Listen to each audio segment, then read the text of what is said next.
আসসালামু আলাইকুম ভিএস, আশা করি সকলে ভালো আছেন। তো আজকে এই ড্রয়িংয়ের কাজটা আমরা নিয়ে আসছি যে ছাদে কীভাবে ফালাইতে হবে, ছাদে কীভাবে পাইপ ফালাবেন।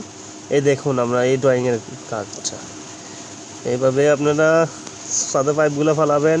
প্রতি রুমের থেকে একটা একটা করে কিন্তু আমরা মেইন লাইন নিয়ে আসছি, ঠিক আছে। এসির লাইনগুলো কিন্তু আলাদা।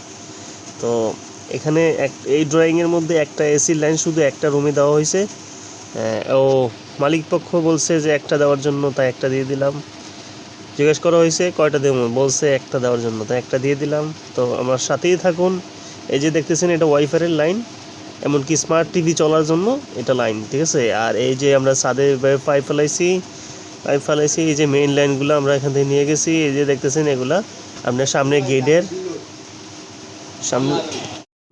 গেটের লাইন, এই যে গেটের লাইনগুলো করছি এগুলা। তো আমাদের দেখতেই থাকুন যে এই যে আমাদের এই যে লাইনগুলো দেখতেছেন, আমরা চারটা ওয়ালে চারটা লাইন রাখছি। আবার এমনকি প্লাস এই যে গাঁথনিগুলা এটা খেয়াল রাখতে হবে, এই যে বার প্লাস ভিতর প্লাস। এই যে আমরা দেখতেছেন কালো যে পাইপটা দেখতেছেন সেটা হলো আপনার এসির লাইন, ঠিক আছে। এই যে আমরা এসির লাইনটা এভাবে নিয়ে গেছি, একবারে ডিবিতে নিয়ে গেছি।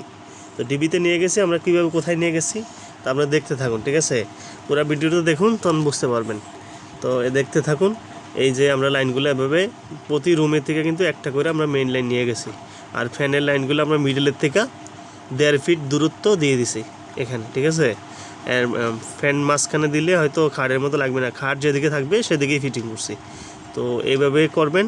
দেখতেই আছেন যে এই যে আমরা এখান থেকে কিন্তু একটা কালো পাইপ দেখছেন, সেটা কিন্তু আমরা মেইন লাইনে এভাবে ঘুরিয়ে নিয়ে গেছি। মেইন লাইন এসডিবি বোর্ডের যে এসডিবি বোর্ড, এই যে এসডিবি বোর্ডের এই যে এটা দেখতেছেন, এটা একটা মেইন লাইন, ঠিক আছে, রুমের থেকে আসছে। তো এই যে এগুলো দেখতেছেন, এই যে এটা একটা মেইন লাইন, কালো যে তারটা, কালো যে পাইপটা এটা। আর এই যে দেখতে গেছেন এইভাবে লাইনগুলো টানবেন।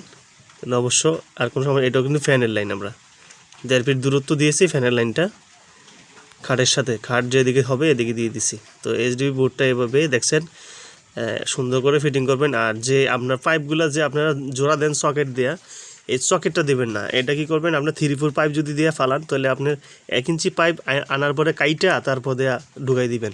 1 ফিট 1.5 ফিট অনুসারে দিয়ে দিবেন, তাহলে আপনার লিক করবে না। এই যে আমরা ফাউন্ডেশনের যে লাইনগুলো, এই যে দেখতেছেন এই যে ফাউন্ডেশনের লাইন আমরা এখানে খাড়া করে রাখছি। তো 3টা দিয়ে দিচ্ছি, একটা হলো আপনার পানির অর্ডারের জন্য, আর হলো উপরে আবার রুম বাড়াইলে উপরের জন্য। তো আশা করি কাজটা বুঝতেছেন। তো আমার চ্যানেল যদি নতুন হয়ে থাকেন অবশ্যই সাবস্ক্রাইব করবেন। ভিডিওটা কেমন হলো জানাবেন।